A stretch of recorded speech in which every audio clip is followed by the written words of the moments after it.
Dear ladies and gentlemen, my name is Andrei Kulikov, and it is indeed an honor to me to be of use in this public event, bolstering Ukraine's wartime economy and planning recovery, the Ukrainian perspective. It is hosted by Open Society Foundation, including in Ukraine Foundation, International Renaissance Foundation, and Ukraine-based CSOs, the Institute of Analysis and Advocacy, the Institute for Economic Research and Policy Consulting, the Center for Economic Strategy, and the Dixie Group. Today we are all in different places. I don't even know where the honored, respectable participants are. So after I introduce your bios, dear panelists, would you please remind us where you are in Ukraine?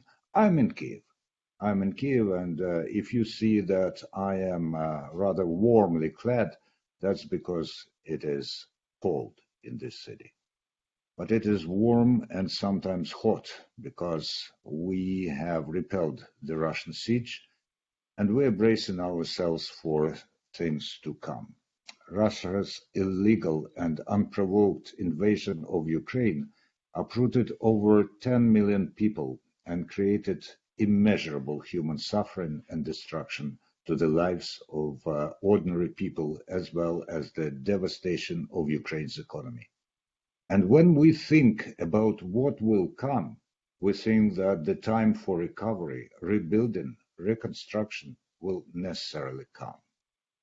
At this event, you will hear Ukrainian perspective on the impact of the war and options and recommendations to the international community of how to assist in our nation's plans for economic resilience. Some options may be presented as pilots for other countries which may in the future, God forbid, face similar experiences, similar impacts, because the aggressor does not want to stop in Ukraine, and they openly tell the world about this. This event will also explore the spillover impact of the war to other countries that have been devastated by the blow of the pandemic and ways of weathering the crisis.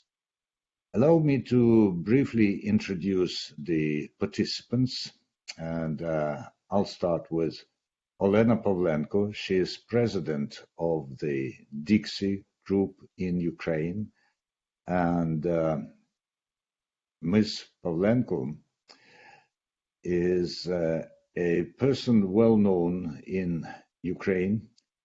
She is the president of the Ukrainian think tank. If you don't know what Dixie Group is called, the co-founder of the Ukrainian energy website. She works in energy sector. She has been working there for more than 20 years, dealing with such issues as energy security, energy transparency, oil and gas market liberalization, EU-Ukraine-Russian energy relations, and she's also deputy head of the Extractive Industries Transparency Initiative and a lot of other things she does, of which you can read later. But first of all, Olena, just a couple of words where you are at the moment in Ukraine. Hello, dear colleagues, distinguished audience. Thank you very much for your kind introduction. Yes, my name is Olena Pavlenko. I'm in Lviv. It is sunny here, but of course, the crowds on the streets are quite a lot of crowds on the street because we have a lot of refugees from Kiev and from Eastern Ukraine. Thank you. Olena, of course, we know that the correct term is internally displaced persons, but some of them may well become refugees in the very near future. Next, we have Maria Repko. She is Deputy Executive Director of the Center for Economic Strategy, and she is responsible for research coordination in public policy areas focused on providing macroeconomic stability.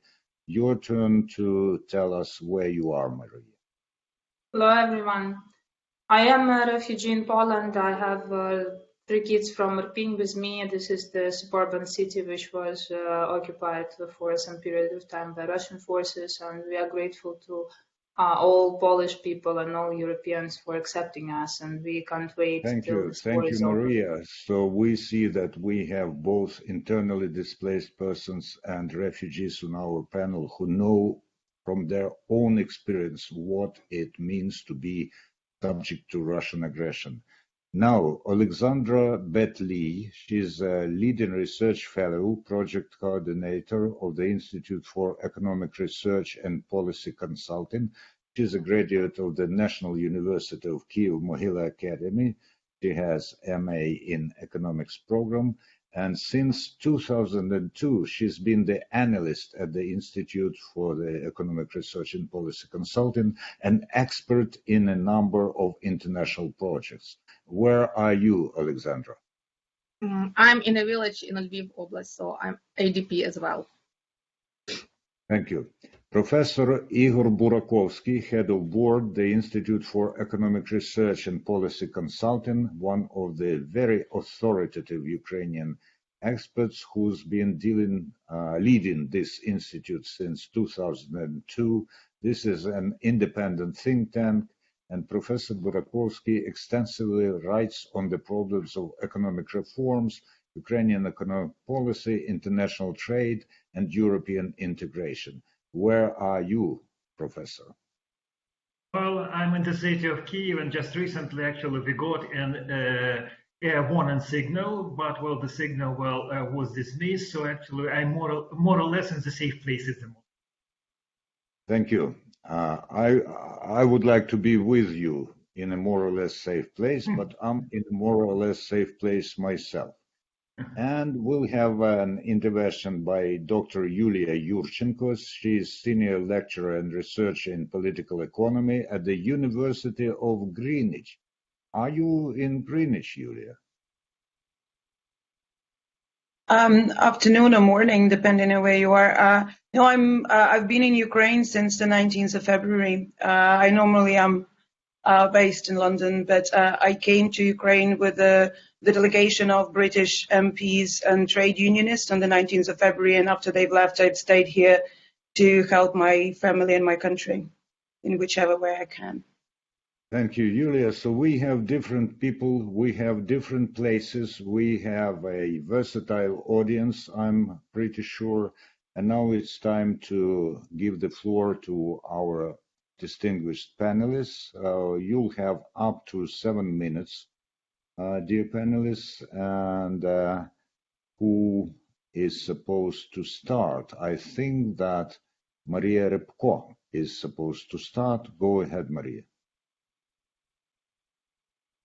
Thank you very much, Andrei, and thank you very much for all of you who are interested in Ukraine, interested in what's going on in our country, and on the ways that, like, how you can help and how the world can help Ukraine fight this battle, fight this war. What I am going to focus on is what Ukraine needs the most, and in my area of expertise, this is financial aid. Ukraine needs really sizable financial aid from whatever source it can get it from. It needs it to keep fighting, to save lives, to minimize the losses of civilians, to ease the pressure of the world risks, of world hunger, of damaging the value chains in whole Europe and actually in the global terms. It needs to keep Russians away from the European Union borders. Ukraine needs two things: supply of arms and constant supply of financial resources. It could not find these resources internally. Why is it so? Because Ukraine's economy was very heavily damaged by this crisis. Some estimations that are given by different scholars, they say that 30 to 50% of Ukrainian GDP was produced in the areas where currently either they are battlefield or they were occupied and now they are being freed by Ukrainian army. So our estimation from the Center for Economic Strategy is 30%. The estimated drop in GDP is 35 to 45% for 2022. This is huge. The number of internally or externally displaced people is close to 10 million people. That's 1/4 of Ukraine's population. Ukraine's population is 40 million. The exports is at half of what we had pre-war, and the imports is at 30% of the pre-war level. And the fiscal deficit for March, it has been posted at $3 billion, but this is pretty, this was the months where Ukraine fiscally could withstand the crisis. The several next months will be much harder, and because of the tax revenues which are declining, because half of the companies stopped production or their assets were heavily damaged, and so on. So the next months the fiscal gap will be much wider. It could reach like $6 billion a month and so on. So we strongly believe that financial support is something which is really needed to cover this deficit, to cover the needs of the population, to cover the government's war efforts, and we don't have internal sources for that. So financial support options to Ukraine, there are many. And we believe that considering financial support, one should regard several principles. Like there are 3 of them. Yes, probably it's better to provide when we can have it grants rather than loans, because for the future Ukraine will have a huge debt burden compared to what UK had after the World War II, and this would be a very big problem. So if the funds can come as grants, not loans, it should be grants.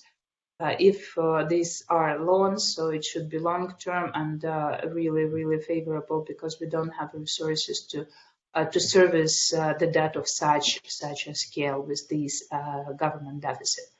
The amount of the second one, the amount of unconditional budget support should increase, because previously in February and March, of course, we had the support from our partners, from the European Union countries, from the US, but given the huge amount of the budget deficit and the lack of financial resources to go further, these amounts are much needed to be increased.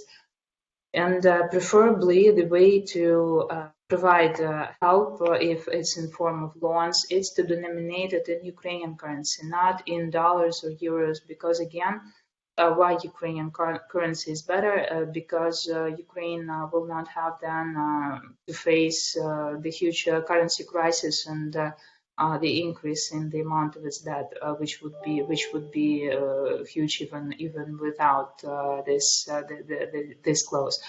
So, of several ways in the short term to help Ukraine, what can we see? This could be the direct budget support from different countries, the bilateral loans, which we already saw as a case of Canada, as a case of different other countries. This could be this new option, and I believe we will talk about this today a little bit more. The IMF opened the possibility of the fund where the countries could donate or provide as a loans their SDRs, which they received last year when the IMF was disbursing 650 billion of SDRs to the world, and many developed countries received their really big share of these SDRs. So this is probably the time when they could be used for good. The third way to support Ukrainian financially is to buy war bonds. The war bonds, they are denominated in Ukrainian currency. They bear interest rate at, I think, 11% per annum, and they may be purchased from abroad. They may be packed into the credit-linked notes for those for whom it's important. And actually, if the amount is big, Ukrainian government might be approached, and the terms and conditions might be negotiated for the next issue of Ukrainian war bonds. So this is the other way. And of course, the National Bank of Ukraine has established a special account in the NBU, within the NBU, where the donations are accepted to support Ukrainian army. I know that many donors believe that supporting humanitarian causes is a good deal. Yes, to support the refugees, to support women, to support children, but we have to understand that supporting Ukrainian army, we make these women and children suffer less. Yes, so there are not so many people who will have to be displaced or who will have to lose their lives or their health. So please consider this, and I thank you for this opportunity. And I thank you, Maria Repko, for outlining these different ways to help Ukraine. That, of course, we know whatever the way leads to help is very, very important. Thank you, Dr. Repko, who drew our attention to the difference between the impact of grants and loans and other things. We should keep this in mind. Now I invite to speak Alexandra Betli, and she's supposed to tell us about the losses from the war and financial support in the longer term when we will be rebuilding our country. Go ahead, Alexandra. Hi, everybody. As Maria already mentioned, the damage of Russia's war to Ukraine economy is enormous and devastating. According to the Minfin, the current estimates of damages of civilian and military infrastructure accounts for about $300 billion, and this is only current estimate, so which was already estimated, and it will be more, unfortunately. More than 7,000 residential buildings and more than 400 educational and about 100 health facilities were destroyed by Russia. Engineer networks, including electricity and heating systems, were also destroyed in many cities, not only with active war battles, but also those that are in kind of more safe areas, if I would say so, in other oblasts of Ukraine. And according to different estimates, which we have already, a drop of real GDP this year will be between 30–45%, which is enormous. And World Bank recently has published its forecast, and it expects really slow recovery, economic recovery of Ukraine in the next years. Therefore, the cost of recovery basically will be too high for Ukraine to handle. And that's why, as Maria already mentioned, we will need international assistance not only now to cover the fiscal gap we face, but also international assistance will be really required for Ukraine to return to growth, to recover and rebuild what Russia destroyed in our country. As Maria also mentioned, the IMF has already created a special account for other countries to contribute. We think this is really a good step by the IMF, as it allows many different countries to provide assistance to Ukraine in different forms, in reserve currencies and SDRs, in donations and grants and lending. But while speaking about lending, it really should be really concessional terms.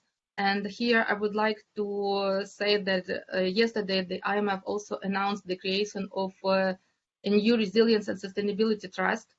And I think that Ukraine might benefit from that as well, because it provides credits on really concessional terms for 20 years with a grace period of 10.5 years. And this is really kind of a good approach to provide grants for recovery with the grace period, long maturities, and low interest. When we talk about this special account at the IMF, I would again repeat that we really appeal to G7 countries to provide us with part of the SDRs they received last year, because this would be really beneficial for us, and it will not be really painful for those countries, as these are SDRs received and not kind of taxpayers' money directly.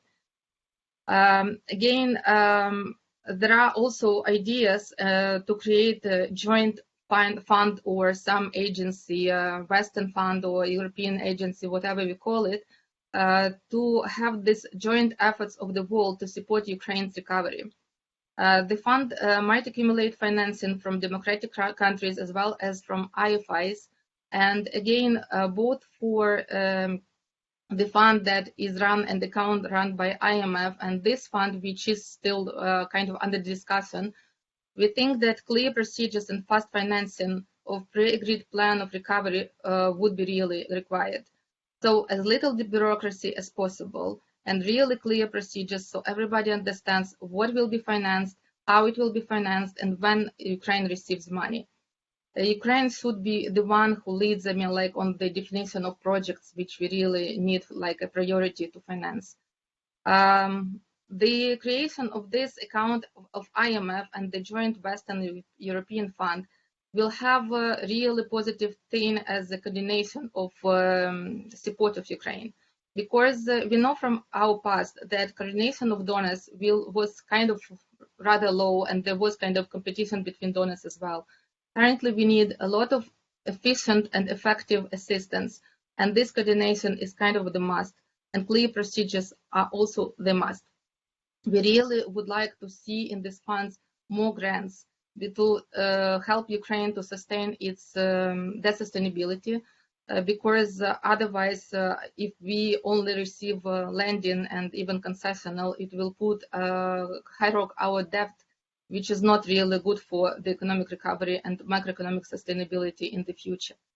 We will also need technical assistance, especially when we talk about reconstruction and rebuilding engineer networks which were destroyed during the war.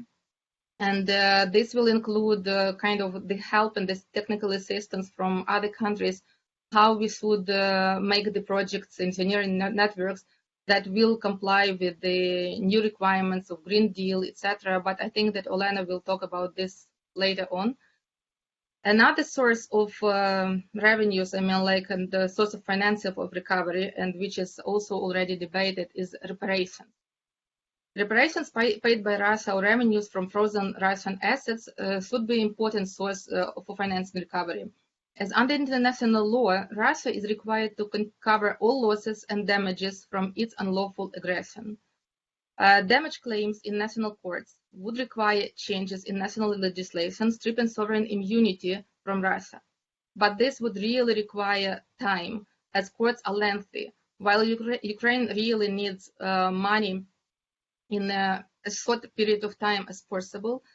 And therefore, one of the approaches might be similar to the settlement of private injuries, which is called lien, as it was suggested by Alex Nikolsko-Rzhevsky recently. And the idea is that money, like financing to Ukraine, is provided to fast enough, while frozen assets of Russia's central bank in particular and other assets, as well as reparations paid by Russia, either as a percentage of profits, revenues received from energy sales, etc., act as a collateral. So basically, we receive financing immediately, while other countries will then receive the part of reparations, and all those assets which will be recovered from the Russia, according to the court decision. Last but not least, the membership of Ukraine in the EU would provide Ukraine with access to structural and investment facilities of the EU. And therefore, we really stand for the fast decision by the European Union to provide us with the status of candidate country.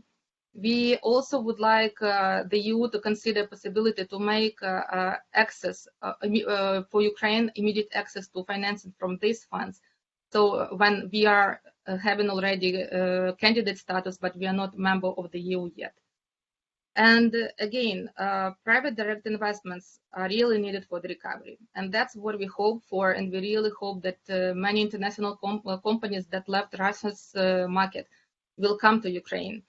But I think that they will follow official assistance. So official assistance will be first, and then FDI will come. And definitely Ukraine will still have to fulfill and execute the homework of the reforms, especially judicial reform and property rights protection, in order FDI and those investors feel nice and good at home here in Ukraine. Thank you. Thank you, Ms. Bitley, for painting this wide panorama and supplying it with apt details of how Ukraine needs help in which sphere and all this, which only a specialist like you could provide. And you, by the way, helped my task of moderating this discussion because you opened the curtain upon what Olena Pavlenko has to say. And of course, Ms. Pavlenko will speak of the energy sector, so I invite her to take the floor. Thank you very much, Mr. Kulikov. Thank you very much, dear colleagues. The Ukrainian energy system is one of the biggest blows during the war. Russia has destroyed facilities, including cogeneration plants, gas and electricity networks, and worst of all, Russia has become a nuclear terrorist. Nuclear power plants have never been attacked in the world. Russia did this and created new threats of nuclear disasters. Despite the war, the Ukrainian energy system remains resilient.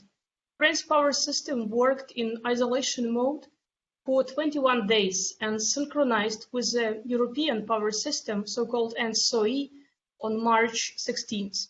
In Ukraine, electricity and gas consumption decreased approximately 30% during the war, and gas production has also fallen by 20% due to the shelling in eastern regions. But so far, Ukraine consumes only its own gas, and we also produce enough electricity for our own consumption. Actually, we even can sell our electricity to the European markets. At other sectors, Ukraine's energy sector needs very much short-term and long-term assistance. Regarding the short-term assistance, the Ukrainian energy sector needs liquidity. The volume of payments on the market decreased by approximately 60%. Now, Ukraine's electricity market needs about 250 million euro of support every month. So where can we get these funds? First, Ukraine hopes for the support of international financial institutions. Most consumers in Ukraine will be below the poverty line after the war, and helping them pay their bills will be an important task for our cooperation with international partners. Secondly, Ukraine plans to export electricity to the EU, and it seems that such interest from European partners already exists. Third, part of the frozen Russian assets, as Alexandra said, should be used to support the stable operation of the energy sector. Also, in the short term, Ukraine needs assistance with technical components, fuel, materials that allow Ukrainian energy companies to quickly repair the energy system from physical damage. For these purposes, the Energy Community Secretariat has set up the Ukrainian Energy Support Fund, to which all interested donors can make donations. The fund is already working. A few days ago, the first tranche was set by the Danish government. If anyone in the audience wants to provide emergency financial support, I can contact the Energy Community Secretariat. In the long run, Ukraine plans to do more than just restore the energy sector to its pre-war state. Both the Ukrainian government and experts support a strategy of green recovery with the goal of decarbonization and reduction energy consumption. This means several important tasks. First, great attention is paid to energy efficiency in buildings. 70% of residential buildings in Ukraine were built before 1990s, and they are 40% less energy efficient than the new ones. Large programs are needed to rebuild cities, with buildings having highest energy standards, and this requires a lot of international assistance. Second, it will be necessary to help integrate the growth of renewable energy generation into the electricity system. This means the use of new technologies, batteries, smart grids, devices for decentralized and self-consumption. The use of new technologies requires money, and there is also a great need to support these investments. Third, sectors such as transport and industry will need large-scale support programs to meet the new decarbonization requirements. There should be special programs for these sectors to introduce modern and energy-efficient technologies, as well as electrification and low-carbon vehicles in transport. Fourth, Ukrainian cities will need support programs to reform district heating, street lighting, and municipal transportation. In addition, the cities must consider the experience of war and build their systems more resilient and independent than before.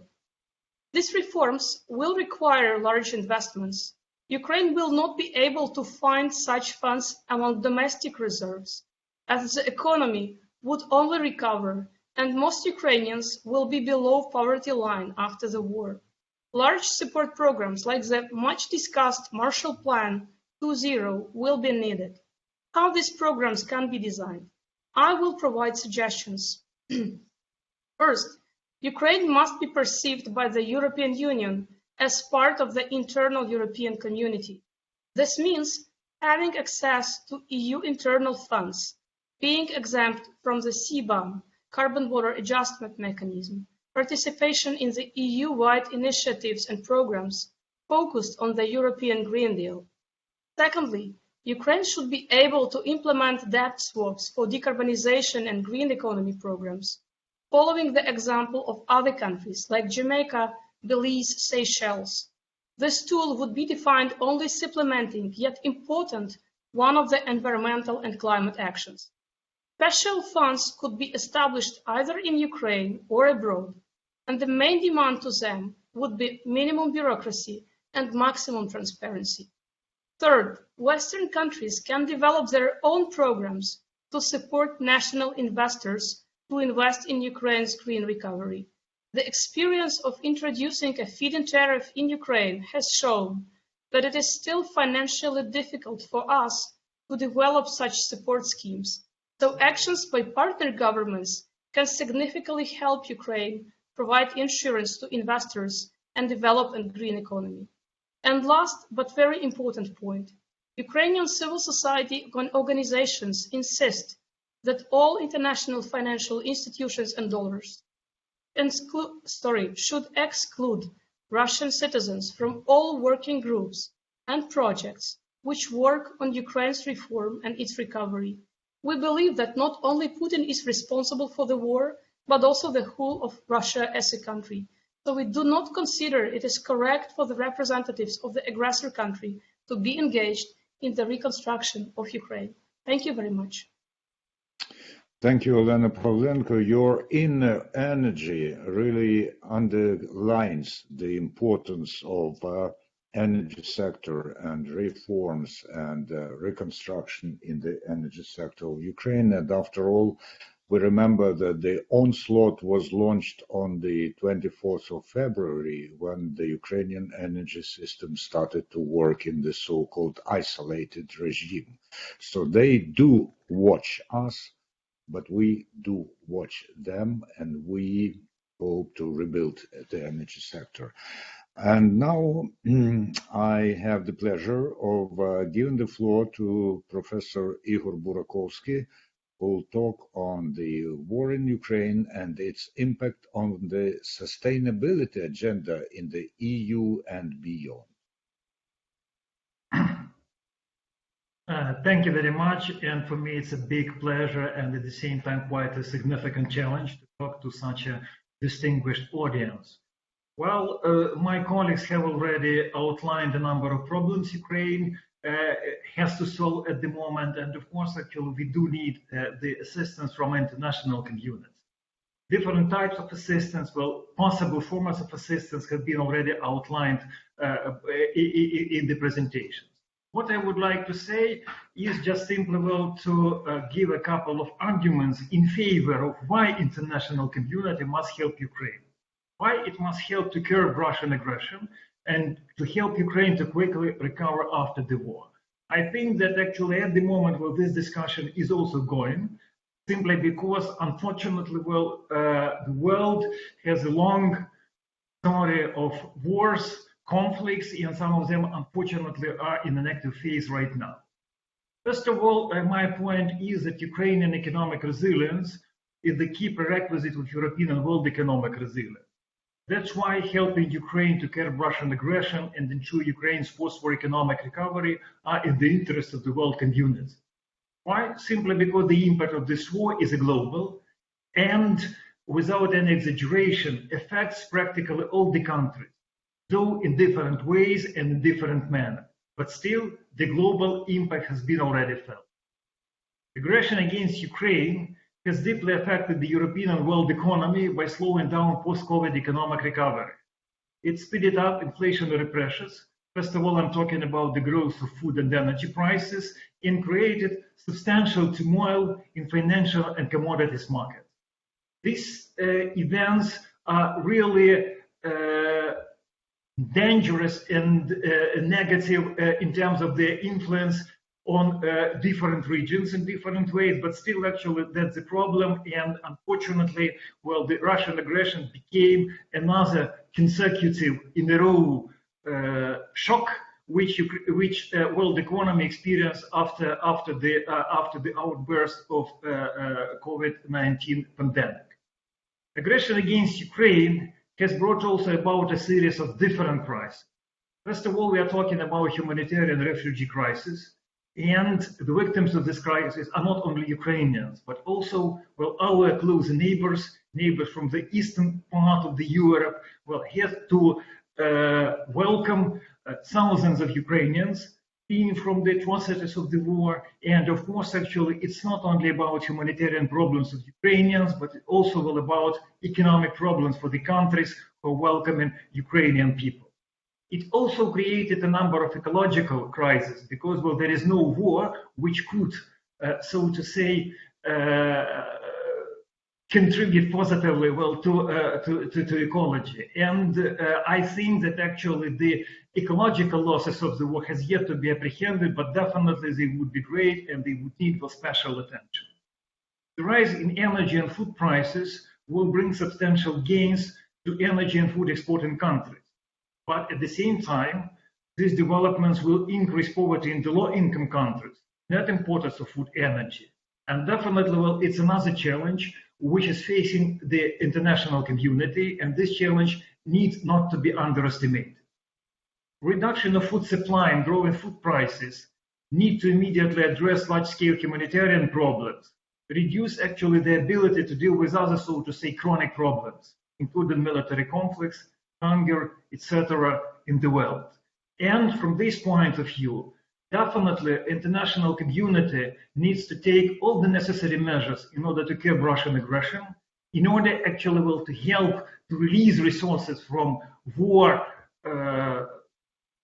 from the needs well, of war, and actually to redistribute them in favor of humanitarian development, in favor of human development in the world. War and increasing military spending reduces opportunities for financing development. First of all, I'm talking about achieving sustainable development goals. And of course, well, this has obvious consequences as it leads to redistribution of available resources. Let's be frank. At the moment, well, the world is actually meeting a number of huge challenges at different levels. These challenges are different for different countries. But at the same time, we do understand that the institutional capacity of the world, the institutional and financial capacity of international organizations is rather limited, especially in the light of the magnitude of the problems which are to be solved. And in this particular case, definitely Ukraine needs assistance in order to help the world to solve this particular problem. I could elaborate on every point, well, for a long period of time, and I do understand that all people who joined already our presentation knows maybe much more better some details, some different aspects. But I would like also to draw attention to another point, which is usually missed from our discussion. We are talking about the necessity of assistance to Ukraine. We are talking about the necessity to help the country to curb Russian aggression and to ensure speedy and large-scale post-war economic recovery. We are talking about humanitarian losses. We are talking about, well, the future without the world, future with the security guarantees, and a lot of other things. But at the same time, actually, we need to look at Ukrainian case in a bit different way. Your assistance should be counted not a kind of, well, giving some, money to the people who are suffering at the moment. And believe me that, well, the war atrocities create a lot of problems for Ukrainians at the moment. Just let's consider your contribution as a kind of investment of the future of the country. who is among the biggest producers of grain, who is among the biggest producers of a number of goods, which are really necessary, not only for Ukrainian budget, but also actually to feed the people all over the world. And of course, actually, well, Ukraine, with your help, would recover and would be quite a great and very important player in terms of world economic recovery and will contribute to the development in different regions and in different countries as a real, very important, very authoritative, and I would like to say very sincere player, simply because we know what war means and what type of burdens the war creates for the people. Thank you very much. Thank you very much, Professor Burakovsky, not only for emphasizing that all necessary steps should be taken in order to help Ukraine, but also for outlining some of those necessary steps, so going into details which may be of great use to us. And now I invite to speak Yulia Yurchenko, and I remind you that she's originally from Ukraine, then she's from Greenwich University in London, and now she's in Ukraine, so she will comment on immediate support and financial support in the longer term. Go ahead, Yulia. Thank you very much, Andriy. Thank you very much, esteemed colleagues and audience. It's a pleasure and an honor to be part of this discussion in such extremely difficult time for our country, and I'm honored to be part of this dialogue. It's also quite good to be going after such excellent presentations, because it allows me to build upon them in what I'm going to say. We've heard already about the horrendous devastation that the Ukrainian economy has suffered today, and we can expect that there will be more of it because the war isn't over, unfortunately, yet. And indeed, on the 10th of April, the World Bank has already updated its GDP prognosis for Ukraine to state that the Russian invasion was going to shrink Ukraine's economy by 45% in the current year alone. On the March 29th, Denis Shmyhal, Ukraine's prime minister, already stated that the country's direct one-time losses due to the invasion has exceeded $1 trillion. That is, of course, not the most exhaustive estimate, as colleagues have already highlighted, because the true scale of losses is difficult to calculate at this point. We will know later. On top of that, Ukraine is a highly indebted country, which presents additional challenges to tackling these economic extremes. So those are just some of the outlines of the challenges that Ukraine is facing right now, of course, on top of the humanitarian and ecocidal crisis, because military campaigns bring a lot of environmental degradation with them as well. So we've heard in the press from various politicians and commentators calls for a new Marshall Plan, so to speak, for Ukraine, a plan for reconstruction, rebuilding, macroeconomic assistance, technical assistance, and so on and so forth. So I think in this time, when we're in the middle of a war, but we need to think ahead, and we need to think, what will Ukraine need? What were those different historical assistance plans that have proven successful, not without flaws, but they have proven successful, and what can we learn from them in development of those future trajectories? So the Marshall Plan combined technical assistance, but also a lot of it came in the form of cash grants and loans.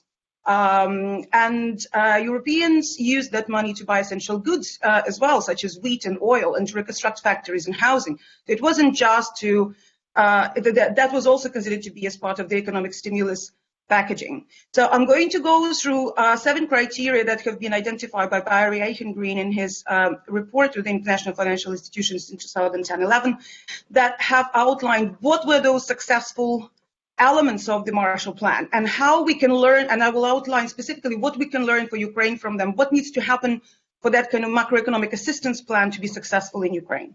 The first criterion is the recipient input. So the target countries must develop their plans in what they need and explain how the funds will be used. So this is what needs to happen in Ukraine. There must be flexibility and autonomy on decision making as to how the money can be spent, with transparency of expenditure and accounting, of course, especially for larger expenses. We have to make sure that all the money goes where it should go. This will allow for local expertise to really shine through. There are a lot of amazing, excellent experts in Ukraine with intimate knowledge of the needs of the economy, and they can tailor that reconstruction plan to where those needs and demands are. So they can that plan also for reconstruction of Ukraine needs to be built on the basis of social dialogue with various stakeholders, so that also the principles of the EU about social dialogue are upheld, because Ukraine has an ambition of becoming an EU member state, and there's been serious strides made in that process. And indeed, the process of rapprochement with the EU is quite deep in already, not least because of the deep comprehensive free trade agreement. And so the process of harmonization of legislation and regulations with the EU needs to be inbuilt into this reconstruction plan from the outset, because this is faster and cheaper that way in all meanings. Next criterion is decentralization. That was also what allowed the Marshall Plan to be successful. What that meant is that the disbursement and administration of aid was extensively decentralized, and administrators were encouraged,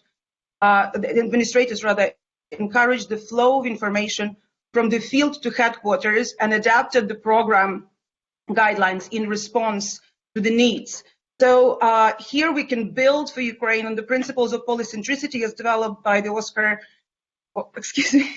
Nobel Prize winner in economics, Elinor Ostrom, where accountability and transparency and certain centralization and decentralization of various systems and sectors and assistance and implementation are inbuilt into the system to make it resilient and to respond to needs of various scales fast. And that may require certain reorganizations of control and ownership systems depending on the sector and localized needs as they emerge. Next principles is the presence of public-private partnerships. Private sector has a very important role to play, not least to develop resilient cross-sectoral partnerships for decades to come in Ukraine, and to make them dynamic and to draw funds where is needed and fast. Yet we're setting these public-private partnerships in the context of high oligarchization of Ukraine's economy, with transfer pricing, tax avoidance and evasion being widespread practices that, of course, mischannel, shall we say, a lot of funds. So therefore, adequate legislation will need to be developed to crack down on those practices that counter the economic growth and resilience, while instead what needs to be done is boosting healthy economic activity in the country. And that way, technology and expertise exchange between private and public sector can be maximized. And that, of course, also needs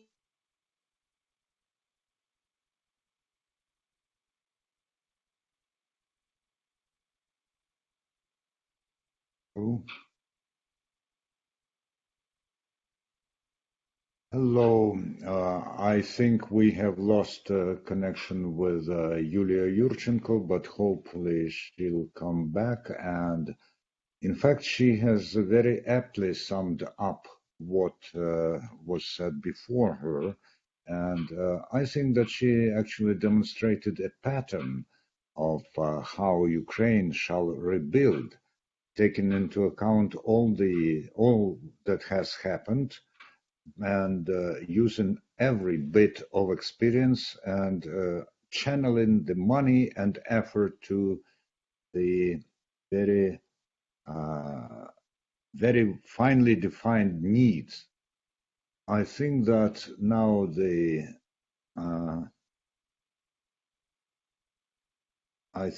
now we have to switch to the questions from the audience. And at the moment, we already have some questions. Just let me see what we have. Yes, we have a question from Karim Karaki from ECDPM. The aid provided by the IMF, which will be, do I receive video now? Yes, I see everyone bar Yulia Yurchenko, and this means that the panelists are ready to answer the questions. So again, from Karim Karaki, CDPM, the aid provided by the IMF, which will be disbursed directly into Ukraine's account at the fund, can be denominated in either reserve currencies or special drawing rights. Do you have any further information on this issue and more generally on the IMF special drawing rights? Who wants to answer this question and maybe extrapolate on the topic? Yes, Alexandra Betli, go ahead. SDRs is special drawing rights. Basically, it's a kind of IMF reserve currency. And the issue is that last year, the IMF issued additional $650 billion of this reserve currency, SDRs. And a big amount of those was received by G7 countries. So the issue is that this money basically are in reserves of the G7 countries and other countries. And what we're talking about is that we appeal to G7 and basically G20 countries except for Russia.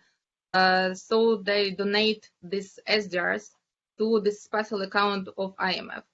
Then IMF, and it receives these SDRs or any other reserve currency like US dollar or euro, etc.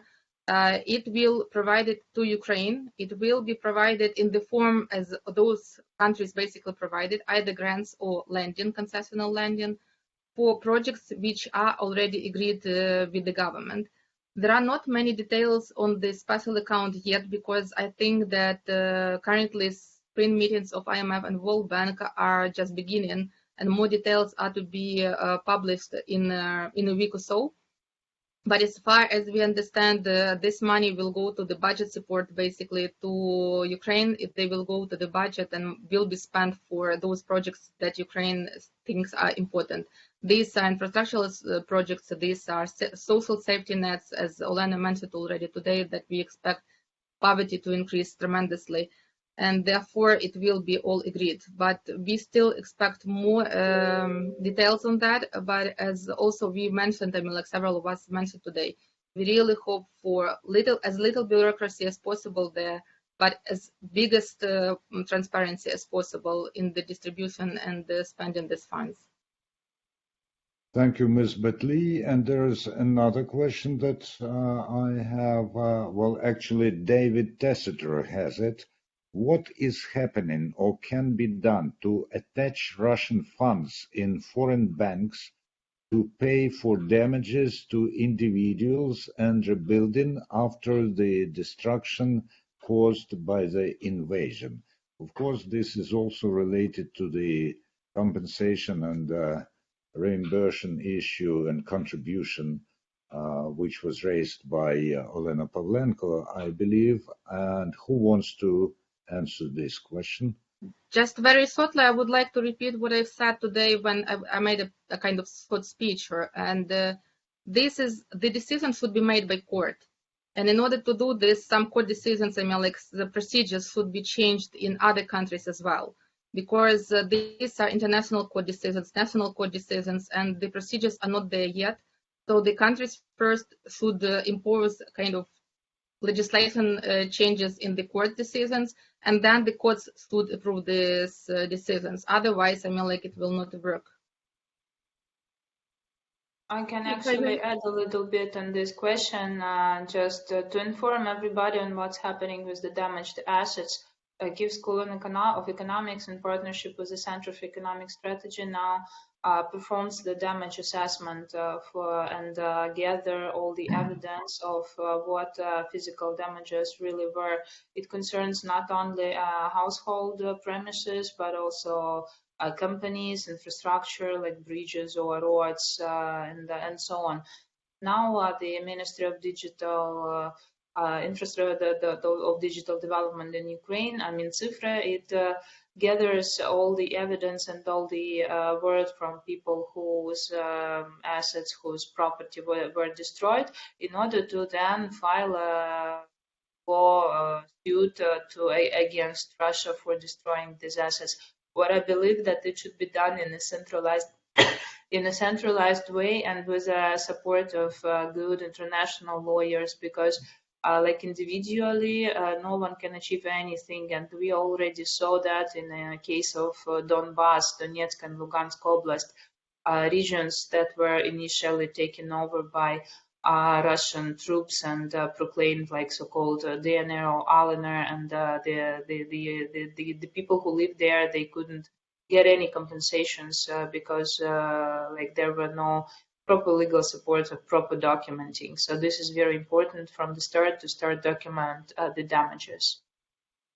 Thank you, Ms. Repko, and I must apologize to Alexandra. Yes, you will speak, Professor, you will speak, but I must apologize first to Alexandra Betli for ascribing what she said to another person, but you should understand that everything that you say impresses, and sometimes because of the level of your expertise, I cannot pinpoint what was said to concretely anyone. So thank you anyway, and you were right in sort of mildly correcting my mistake. Now Igor Burakovsky, but then Olena Pavlenko will answer specific energy-related questions. Yeah, thank you very much for an opportunity to talk. Actually, well, this is a very popular topic, how to mobilize money, especially those money which are frozen on accounts outside Russia, and how to use them for economic recovery. Well, I think that it should be a kind of, double-track process. Well, Alexandra already said that first of all, it's really necessary to change somehow the national legislation. So this is point number one. And the other point is maybe, well, we need a kind of, some specific international agreement in order to coordinate these activities among the countries. This is also very important. And then actually, well, the question arises how to get this money. Either on bilateral way, or all this money should be, so to say, well, concentrated on one account, on one trust account, and then actually goes well to Ukraine. But from my point of view, well, when we are talking about this, well, economic machinery, but it's institutional machinery of getting this money, of course, a lot of things will depend upon the political decisions, upon the actually ending and security guarantees after the war. Because at the moment, definitely, well, the results of the war, whether we'll conquer Moscow or not, actually, whether the war will end just on the borders of Ukraine, will influence, well, the further economic developments and political settlements after the war. Thank you. Thank you, Professor Burakovsky. And now the specific energy-related questions, which I ask Olena Pavlenko to answer. It is from Anonymous. I hope this is not the hacker group. How big was the Danish installment into the energy fund, just to understand the country's level of commitment? Also, the IMF's resilience and sustainability trust mechanism has been criticized for coming in the form of debt and having harmful IMF conditionality. Would a new issuance of the new SDRs be helpful, given that it comes with no debt or conditions and could be done immediately, and that financial sanctions prevent Russia from accessing theirs? So, Olena Pavlenko, please, about the energy fund, and then anyone who wants and deems it feasible about the RST mechanism. Thank you. Thank you very much for the question. May I answer first for the previous question regarding the Russian assets? I would like to say that we have every day some news that in this or that European country, in the US, some assets or some money are frozen in different banks related to Russia. But they are frozen. There is still no decision that this money should go for Ukrainian, to rebuild Ukraine. So I believe that we will need at some stage some legal support in different countries when it comes to the national legislation to go, as Alexandra said, through the court decisions and to agree that this particular money, which are frozen in different accounts, they really should be disbursed and should go to some trust funds which will support then Ukraine. So this process is still will be in the future. Regarding the energy fund, which was created by energy community, as I said, there was only first tranche made by Danish government. This fund was opened officially only a few days ago, I believe even on Monday. And the tranche from Danish government, I cannot recall, but it's several million euros, I suppose. And so the expectations from the energy community is that the big donors will donate to this energy fund, because there will be some special procedure. The donors will have to sign some fiduciary agreement, and then this money will follow to the energy community account. This fund, which, as I said, established by energy community, will nevertheless also be managed in partnership with Ukrainian government. So the Ukrainian government will decide what exactly is needed for this everyday, technical assistance, and the energy community will help to buy the stuff and to deliver them to Ukraine. So this will be, I believe, the fastest way to solve the problems with energy supply, energy sustainability as of now. In the future, I think not only energy community will have the similar fund, but also the EU will have some similar funds for Ukrainian energy sector, because yes, quite a lot of support will be needed to not to rebuild, but just somewhere we have to build from the scratch a new generation. Thank you very much. Sorry, one more thing. Our think tank is now working to identify different assets of Russian energy companies in other countries, in European countries, not in Asian countries. So we will be happy to publish this information, but then we will need the support from the local civil society organizations, think tanks, and maybe lawyers to help to advocate that these particular assets should be taken by the government, by the national government, and probably managed by other companies. This process is happening somewhere in Europe. I hope that this will be widened to other countries in the world. Thank you very much. Thank you, Ms. Pavlenko. And we have Yulia Yurchenko back, who, with a insistence and resilience characteristic of Ukrainians, rejoined us. And Yulia, if you want to wrap up your presentation, which was interrupted, go ahead. And also, if you heard the question about IMF and SDR, you may try to answer this. You may want to answer this, or then anyone who wants to do this after Yulia Yurchenko. Thank you very much. I appreciate you plugging me back in, and I'm sorry, I need a bit of technical assistance myself. I need a new computer, I think. If you could just, as far as I understand, I was cut off at decentralization. Is that correct? Yeah, I remember. Decentralization was the very important message, and then they cut you off.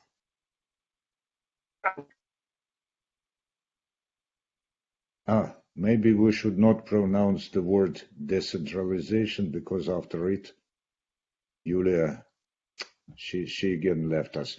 Well, anyway, if you remember the question about IMF and SDR, Alexandra. May I take the question? Hello? I would like to. Yeah, I would like to take a question on SDRs. The IMF SDRs are reserve currency of IMF, and if IMF basically issues these SDRs, it should provide it to all members. Last year, what happened is that IMF issued 650 billion SDRs, which were allocated to different countries, to members of IMF, but almost half of this money were received by basically G7 countries. These countries, as they announced that they are also responsible and they would like to help vulnerable countries, they promised to share some part of these SDRs with those countries. And currently, we think that Ukraine is really vulnerable. We have these damages caused by war. We really need, as Igor told today, help of others, just because then we are helping the world. I mean, like, because we are producing the food, we are exporting the food to different countries. And therefore, we ask G7 to donate us part of the SDRs, just to help us to sustain our debt sustainability on the one hand, and to finance recovery and rebuilding of economy on the other hand. As a result, we really would like to ask these countries to donate us SDRs, not to lend us. But if these countries would like to lend the SDRs, then we would really ask like really concessional approach, like really long maturities for a very long time with big grace periods, so we don't have to pay and interest on them for some quite time before we do recover, we do rebuild what was damaged, and we do start kind of strong growth. Thank you, Ms. Betley. And Yulia Yurchenko has rejoined us. I just ask you not to pronounce the magic word. So go ahead. You were stopped at the moment when you spoke about polycentrism. Right. So principles of polycentricity, as developed by Elinor Ostrom in her prize-winning work, can be actually really useful in order to build resilient systems in the economy, systems of management, systems of control, systems of implementation, because that framework allows us to combine from small to medium to large scale programs in a sustainable, resilient way. So I think there is a lot for us to learn from there, and indeed there are a lot of historical examples that prove that that works. Next principle that is important to make that macroeconomic assistance successful is public-private partnerships that have proven extremely useful. Private sector has a big role to play, not least to develop resilient cross-sectoral relationships for decades to come that will also be dynamic and will be able to draw the funds where they're needed and fast. But we also need to understand that we are setting this in the context of high oligarchization of society and of our economy, and that practices of transfer pricing, tax avoidance and evasion are quite widespread, and therefore adequate legislation will need to be developed to crack down on those practices which tend to counter economic growth and resilience. Well, what needs to be done is there needs to be boosting of healthy economic activity in the country. And that way, technology and expertise exchange between private and public sectors can be maximized. And that can also be done along the principles of fully extended financing of public services and other foundational economy sectors under public control and ownership of specifically public services, which the research shows are most effective and cost-effective and efficient when they're publicly managed, and that does not contradict EU foundational treaties. European Commission must remain neutral on those issues. Next principle is the principle of the encouragement of competition, which is also very important, and that also dovetails with the one that I've just discussed. Because we have seen a lot of difficulties that small and medium enterprises, however innovative and resilient they face an uneven playing field sometimes, not least because of the adaptation costs to more contemporary standards of doing things. And oligopolization of certain markets does get in the way. That needs to be tackled. That creative spirit of Ukrainian people that is shining through over and over again needs to be scaffolded institutionally, legislatively, and financially. And those who play by the rules need to be rewarded and supported. Principle number 5 is regional coordination. We already have quite a lot of this, and that needs to be enhanced and developed. And that we're talking here about regional coordination within the country and with other countries in our geographical region. Again, a lot of that, not least through the European integration and harmonization of regulatory field programs, has been achieved, but way more needs to happen. So there needs to be enhancement and development where appropriate of that coordination, not least to help Ukraine in its European Union membership ambition, along with the principles that are set out in the European Green Deal, because indeed The environmental concerns are extremely important, as well as energy security, and we've heard a lot about that today already, and the transition to a more low carbon economy. Principle number 6 is auto extinguishment, which I think sort of is self-explanatory, but that is that the appropriate time horizons need to be inbuilt straight away into the planning, and that gives a sense of confidence to investors, large and small, and that of course needs to be very carefully thought through, because as I've already mentioned and other colleagues have, the true scale of destruction and damage is not quite yet assessed. And last but not least, what is needed is strong institutional capacity. There is a lot of work to be done there. There has already been done a lot of work by previous governments, but there is still a lot to do. There need to be serious principles of transparency upheld. There needs to be inbuilt autonomy of specific agencies, but also accountability. And instead of shrinking the state apparatus, we need to be thinking carefully about what kind of repurposing and development of a dispersed municipal community-based apparati can be in place, again, along the principles of that polycentricity, that can scaffold the large-scale changes that will come in a sustainable way, and that those large-scale changes involve a combination of things large and small again. And one last sentence I want to say is that all of those above principles need to be done with alignment with the best practice and standards of the EU labor rights, public services, and environmental protection. That way we can build a truly resilient economy that will be ready for EU membership, but also that will rise stronger and more resilient and better than it has been before this horrendous war has hit it. Thank you very much, and I look forward to the rest of the discussion. Thank you, Julia. And this was one of the most intricate and complicated last sentences that I have heard during my moderation attempts. And due to some technical stuff, we have arrived at the end time of our moderation actually before the last words have been said. So if the organizers and the technical team do not object, I will allow additional 8 to 10 minutes, because what we are doing is very, very important, and we still have 2 unanswered questions. And I ask the participants, the panelists, to combine the answers to these questions with your final remarks, okay? So if we agree, then the very important question from Christina Bach, or maybe Bach, just now. I understand we aren't there yet, but can the speakers kindly elaborate on whether there will need to be any legislative adjustments to speed up post-conflict reconstruction efforts by the international private sector in partnership with the local private sector? I would reformulate this question a bit. When you're making your final remarks, please tell us what has to be changed in Ukrainian legal system and international legal system, not only in the area that our audience asks about, okay?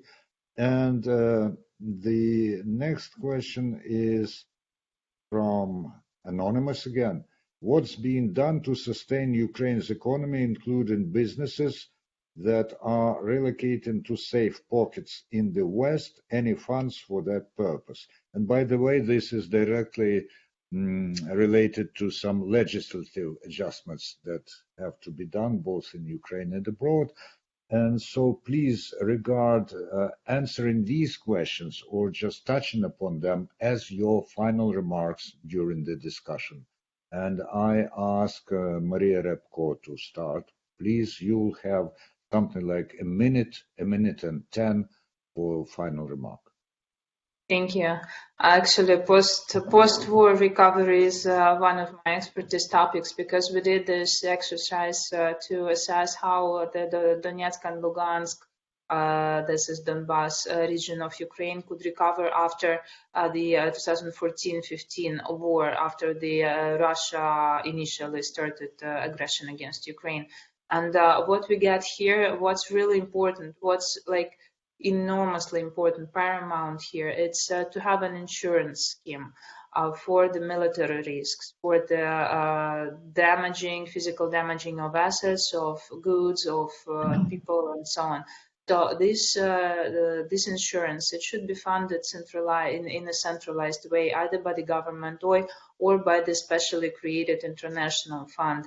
And it should include the insurance from the local and international insurance companies, reinsured somewhere in a safe place, so that investors, they know that if hostilities happen again, or something threatens their assets, their normal business, they will get their money back. Without this, without the insurance, the political economy, the physical risks, operational risks, they become unbearable, and investors are hardly come to the places, whatever tax benefits or the other benefits they might get there. So this was the case also with the Marshall Plan, when the US established the guarantee mechanism, I believe some guarantee mechanisms for private investors.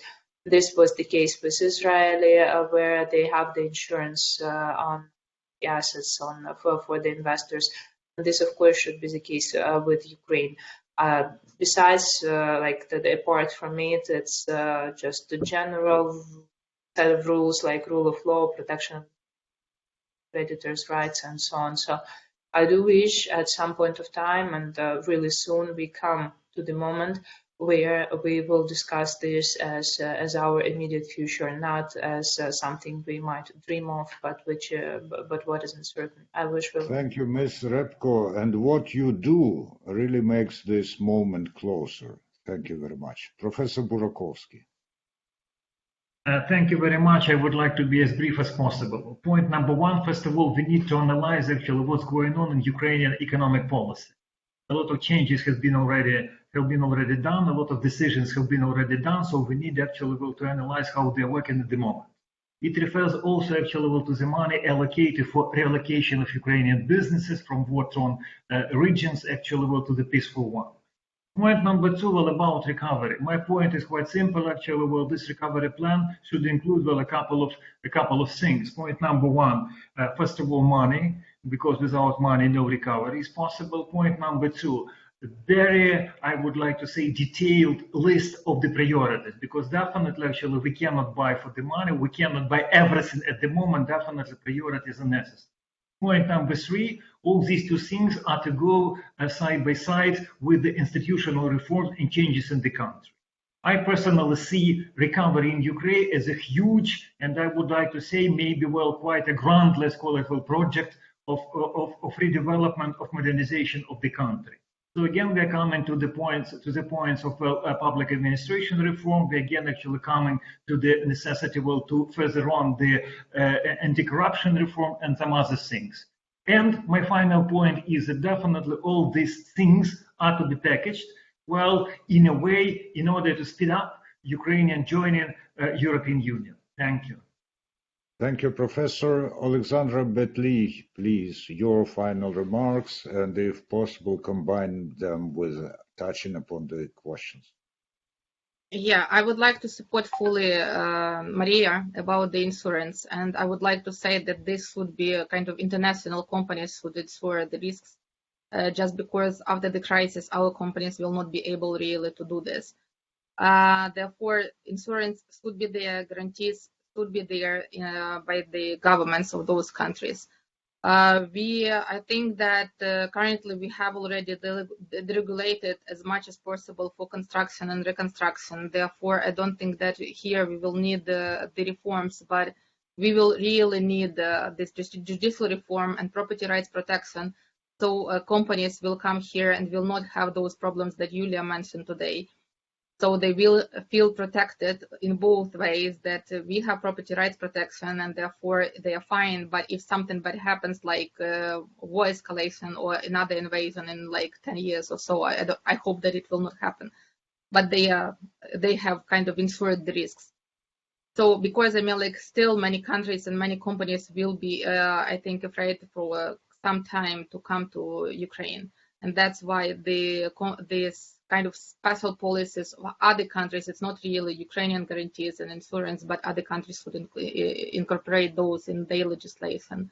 When we talk about relocation of business, the government has already installed the state program of relocation of companies, and more than 1,000 of companies has applied for the program, and some companies were already relocated to western part of Ukraine.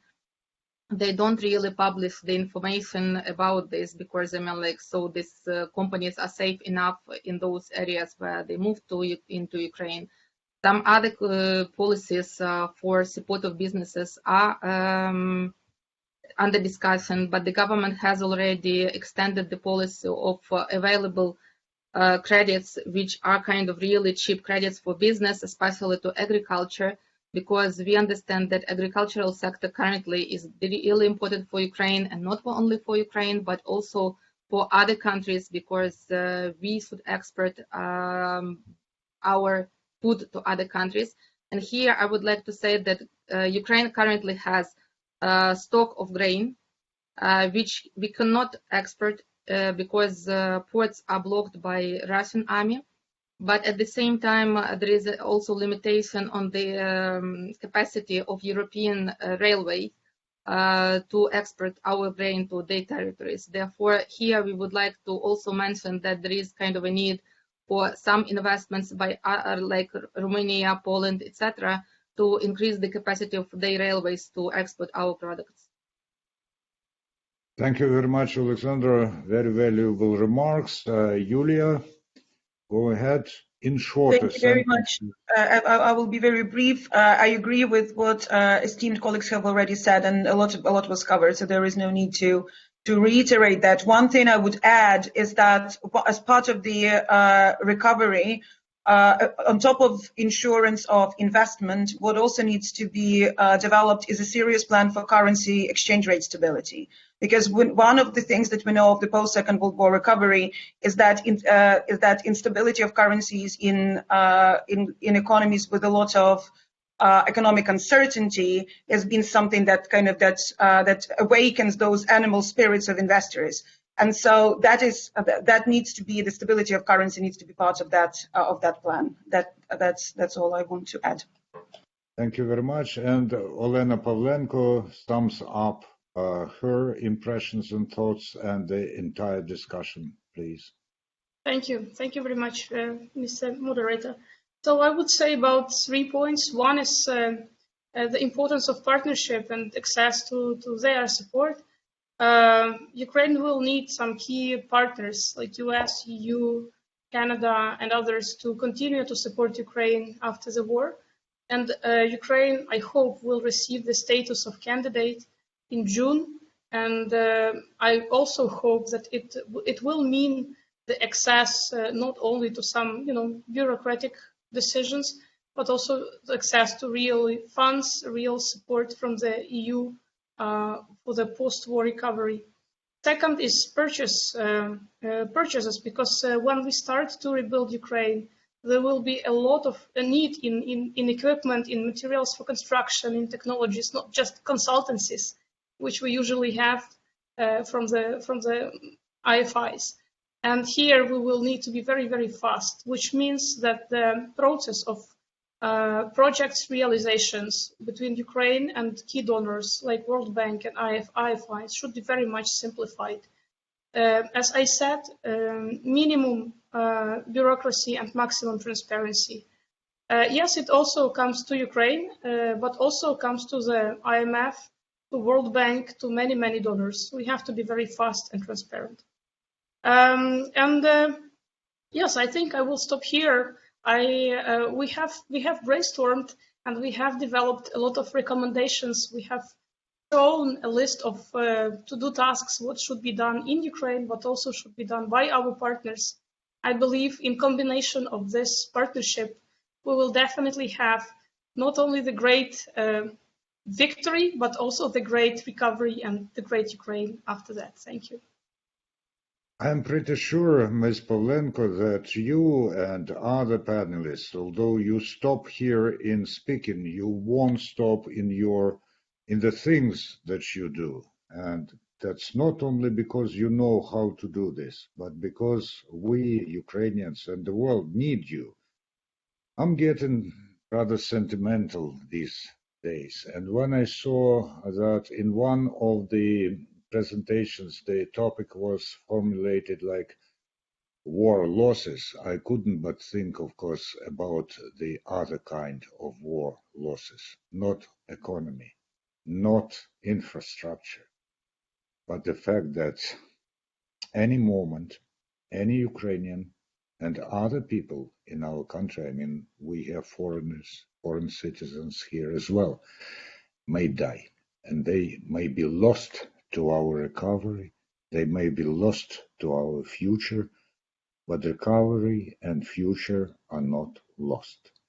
And what we heard today from our esteemed panelists and what we sensed in the questions from the audience is a safeguard and a guarantee against total annihilation. We need to combine efforts.